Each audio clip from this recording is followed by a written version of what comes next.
Hey there, Detroit sports fanatics, and welcome to another edition of my Detroit Sports Show, right here on blogtalkradio.com, live from the northern outskirts of a small city called McBain, Michigan, with yours truly, your host, Taylor Phillips. In this episode, I am checking back in on the Red Wings, and if you have any opinions or just spontaneously want in the conversation, you can call in at 646-478-4837. Again, the number is 646-478-4837. This show will be 15 to 30 minutes long, as every show is. And then after the show is all said and done, it is archived, so you can all listen to it again because it is recorded. Again, the guest phone number is 646-478-4837. Write this down on a sticky note or a pad or a piece of paper or whatever. The number is 646-478-4837. You can also search me on Facebook, Taylor Phillips, at facebook.com/Phil1DT. Phillips has 2 L's. My Detroit sports page, Taylor Phillips's Detroit sports page, and at facebook.com/Taylor's sports page. Also join my group, Taylor Phillips's Detroit Sports Group. Also follow me on Twitter at DT2Phillips. DT, the number 2, Phillips with 2 L's. And search me on LinkedIn.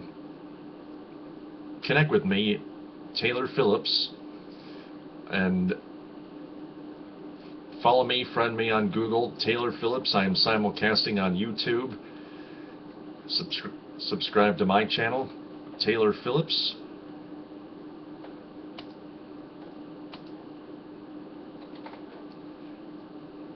And before we begin, here are the guidelines for all the listeners of tonight's show.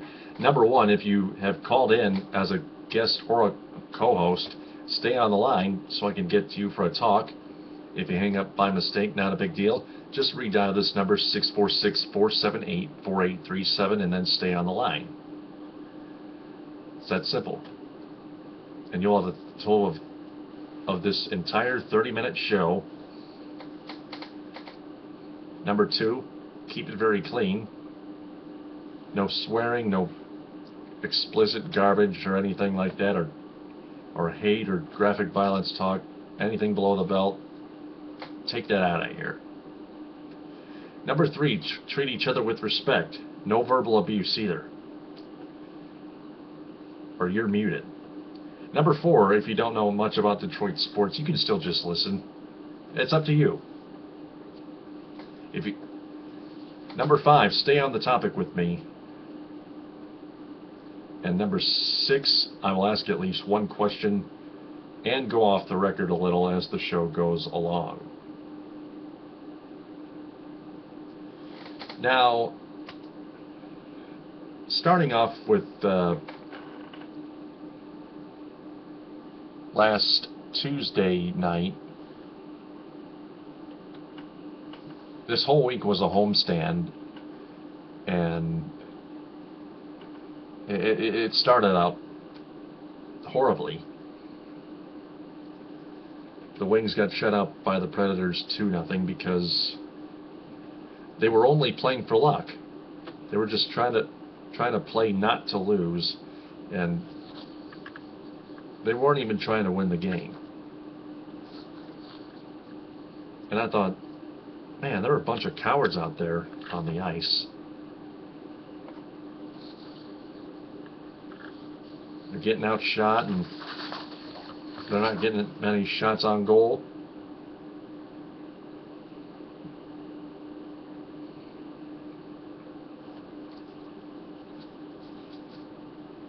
But they were trying to play some Pong or something like that. Hockey is not about Pong, you guys. I don't care how good your defense is, or your penalty killing unit or whatever. In fact, I think your power play unit sucks. It does. I'm not kidding.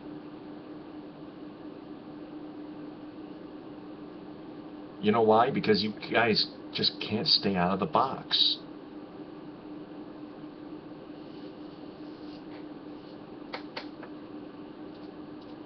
Recapping that game against the Predators.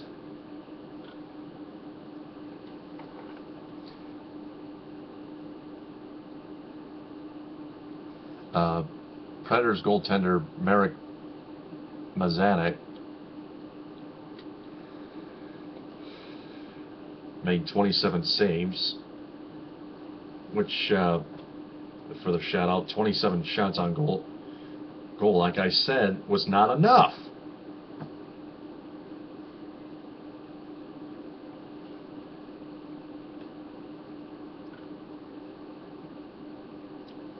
Howard only had to make 25 saves, only to get and give up 2 goals, only to lose in regulation. That's just none of that you can't have.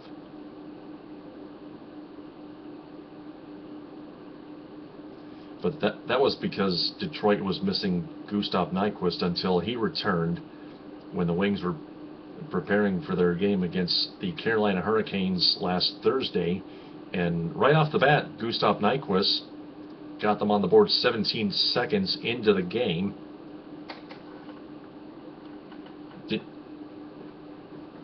Welcome back, Gustav.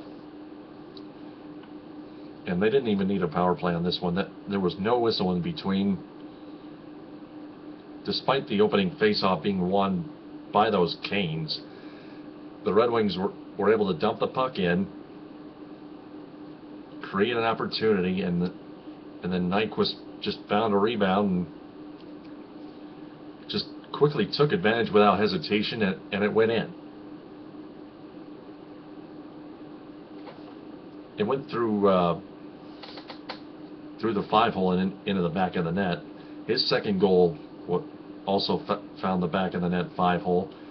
It was on a breakaway to make it 4-2. The Wings managed to win 4-3. They blew a 2-0 lead and almost lost, but they kept it tied at 2 after 2. Twos were wild, as Ken Daniels would say, the play-by-play commentator for the Red Wings on Fox Sports Detroit.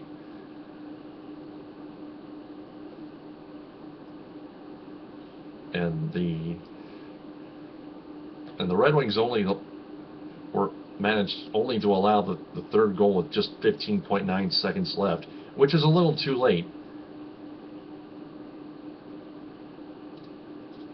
And recapping that game,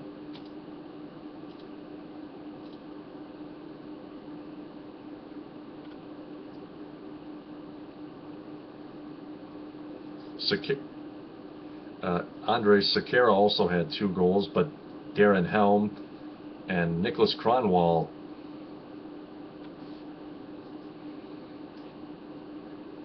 both got the other 2 goals. They gave the third Red Wings goal, which was on the power play, to Henrik Zetterberg at first, but then they changed it sometime after the game was over.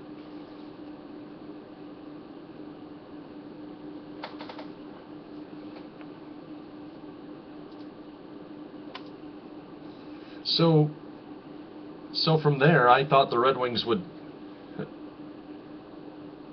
I thought the Red Wings had this, but when the Ottawa Senators came into town,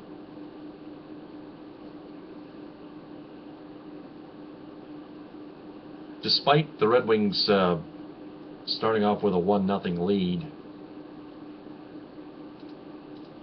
in the first, they gave up 2 goals. One of them was knocked in by Brendan Smith into his own goal. 2 defensive mistakes, and both those first period goals scored by the Senators were off Red Wings defensive mistakes, which they continue to make.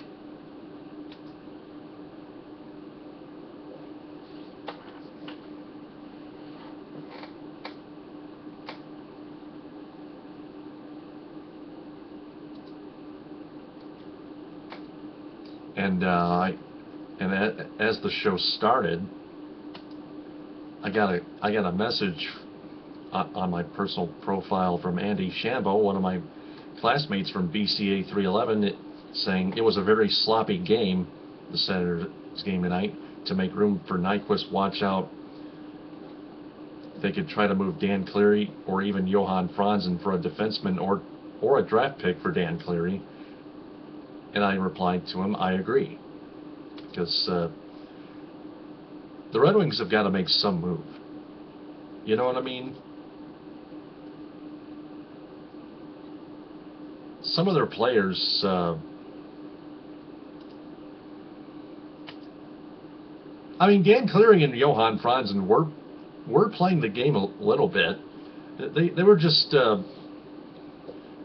like most shooters. They were shooting right at the goaltender's chest, the opposing goaltender's chest, that is.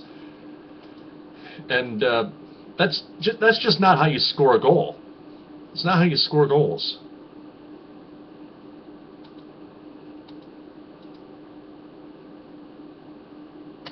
You have to try to snipe your shots. Not just 5-hole, but also glove side, stick side, top shelf, wherever. Whichever side, wherever. Don't just shoot it right at the goalie. Are you trying to shoot it through the goaltender or something? Bust out his organs? You know he has armor on.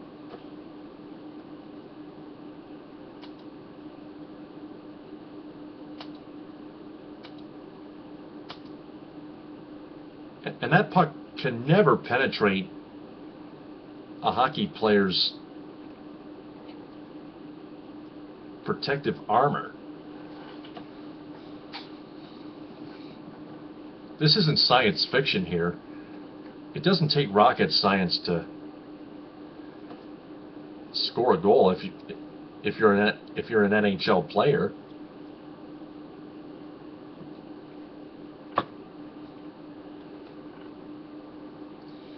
But I'll tell you a few of the Red Wings players that were not playing the game. They were Nicholas Kronwall, Brendan Smith, and Kyle Quincy. Too many penalties on the ice.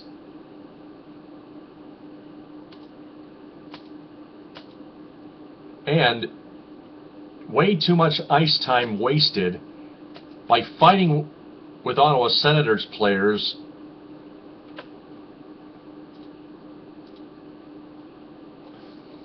and just roughing them up for the hell of it.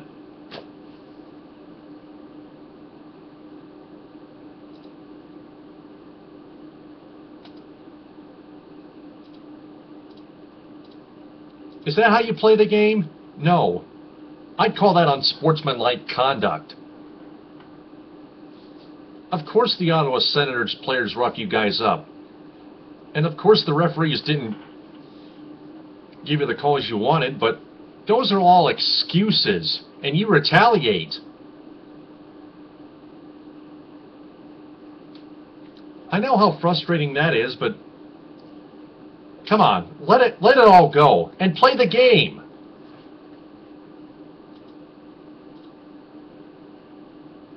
Halfway through this show, and this leads me to the fact that I do believe that the NHL should ban fighting, or at least add the game misconduct penalty to fighting, because fighting is not how you play the game. It's more personal than that. There's a fine line between playing the game and fighting. Roughing up an opposing player is just fighting, kind of like unnecessary roughness in football, a personal foul.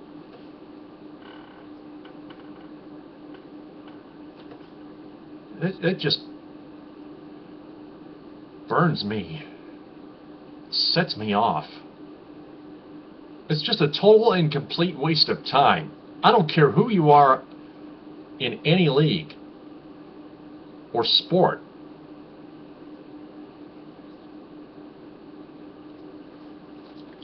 I think if I were the referee and I saw you fighting with another person, I'd kick you both right out. I'd kick you both right off the ice for the rest of the game. Right off the bat. I think that's the way it should be.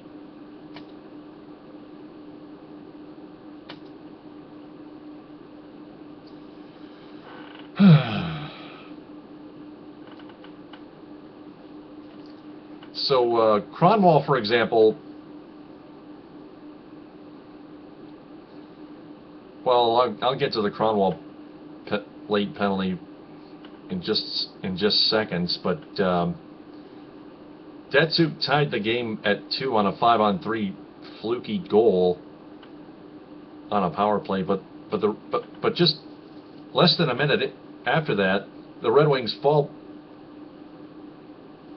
Just about 2 or 3 minutes later, the Red Wings fall behind again 3-2 by committing 2 penalties. One of them by Helm, which he doesn't commit. I know he doesn't commit too many penalties that often, but Kyle Quincy, just another guy who just doesn't use enough ice time that he's been given by the coaching staff. Just commits a very, very dumb penalty, a 4-minute high sticking penalty. Just slashing the heck out of Zach Smith.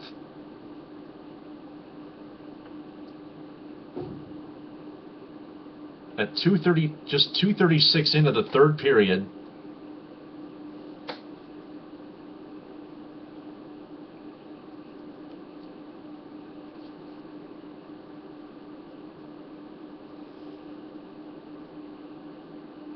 and the Senate and Bobby Ryan puts just less than 2 minutes thereafter.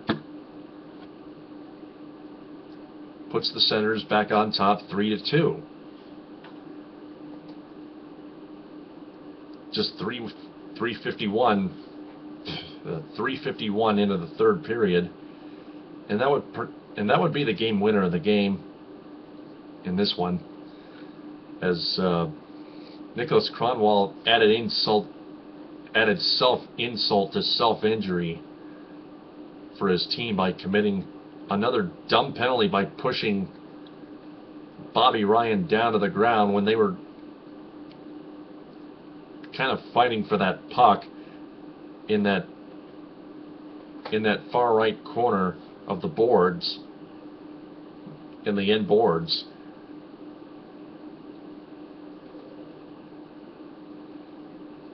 And let me tell you what, that we all know that cost the game. There have been too many costly penalties that have just killed you, man.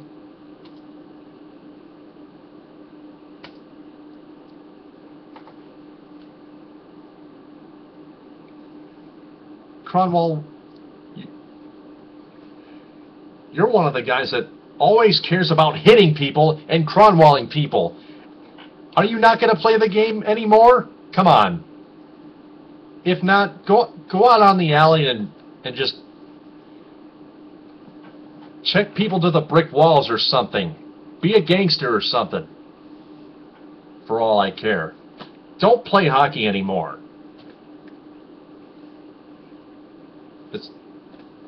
It's a disgrace.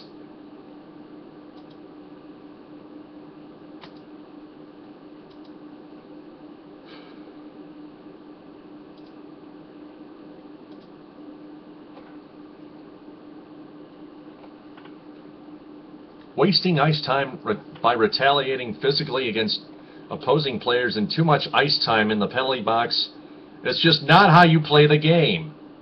Your objective is to just forget everything else and just play the puck defensively and offensively and put more pucks into the back of the net and finish it defensively to win games, to earn wins, to earn 2 points. And they didn't do that tonight. Unlike last Thursday night, bright side is they were 2 for 8 on the power play tonight, better than 0 for 8. But with that loss to the Senators and to the Predators Tuesday night, both in regulation, they now drop to 5th place alone now with 27 points in the Atlantic Division, and I can tell they're starting to decline. And if some or most of you Red Wing fans think, oh, big deal, they got this, 22 straight playoff years, in Holland and Babcock we trust, you guys make me sick. You're just not following the standings or the team at all. That's how spoiled you Red Wing fans are right now. You want to follow your favorite team? Go to NHL.com. Go to DetroitRedWings.com.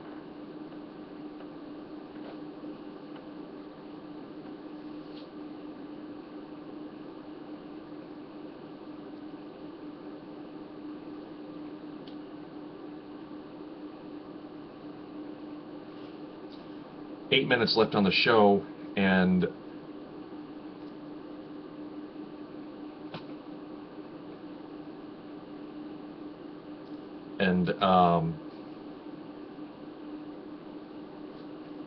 hang on a second.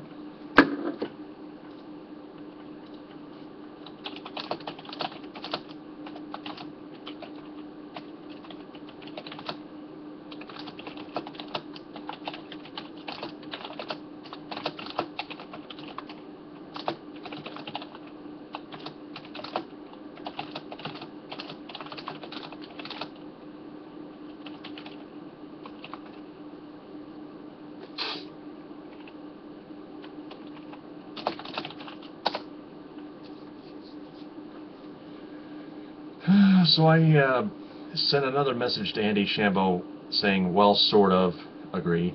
I'd rather get rid of Cronwall, Smith, and Quincy as well. They don't even know how to play the game cleanly. That's it. End of fragment.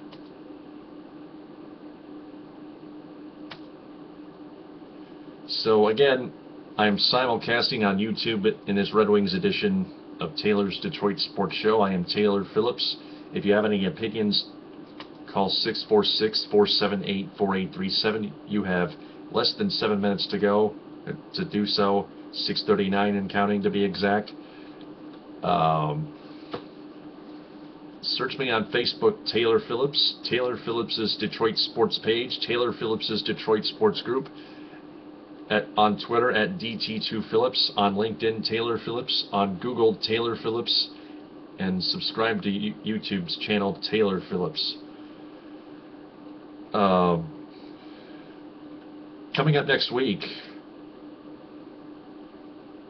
which starting tomorrow, the Red Wings hit the road, taking on the lowly and struggling Buffalo Sabres, who have just recently fired their head coach.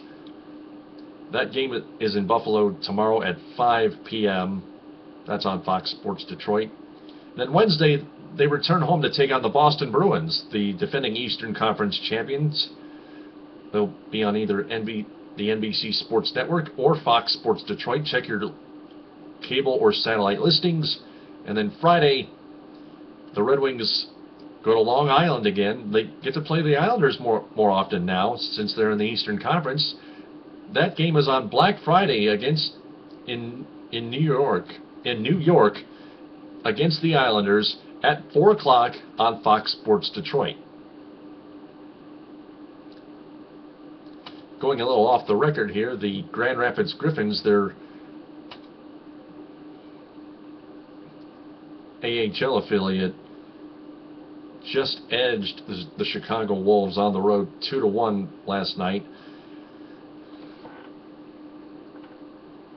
Current Griffin and current Red Wing Patrick Eaves scored the only power play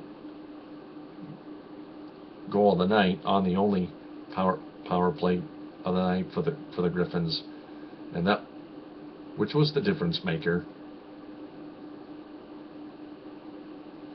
And with that win, the Griffins That win was in regulation, by the way. With that win, the Griffins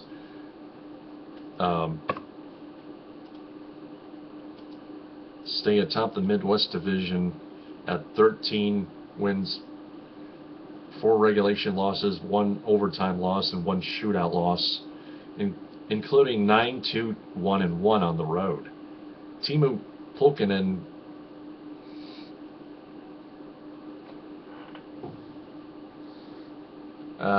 I forget it, that goal was waved off. But Kalle Järnkrok also scored at 4:51 in the first period.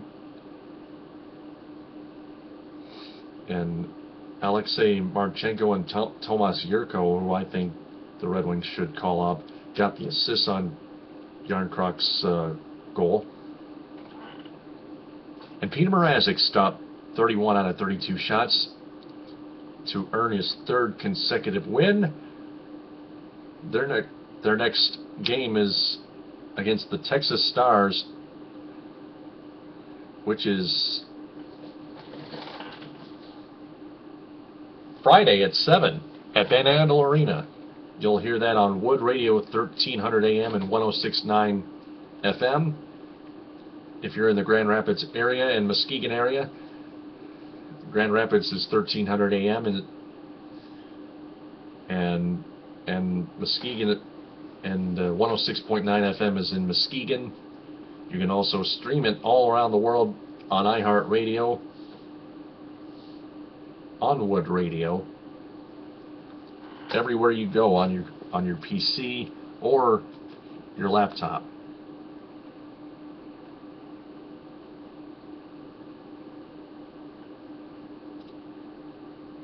And before I close the show, Andy replied, well, you need to clearly play the game of hockey to understand the game of Kronwall and Smith.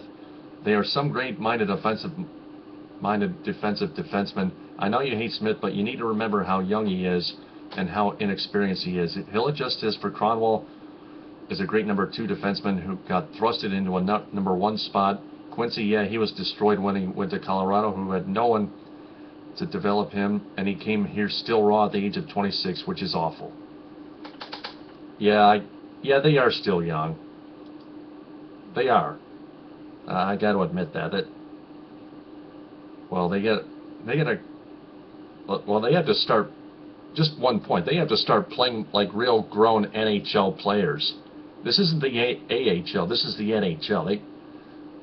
I know they're trying to develop, but they can't develop all by themselves. I agree with you on that, Andy. 90 seconds. So,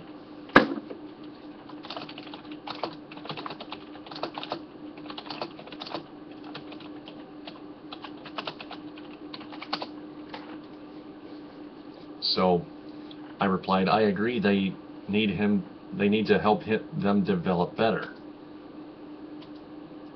So that's about all the ground I have to cover for this Red Wings edition of Taylor's Detroit Sports Show. Tomorrow at midnight is my Pistons edition. Until then, this is Taylor Phillips signing out by saying TTFN, ta-ta for now.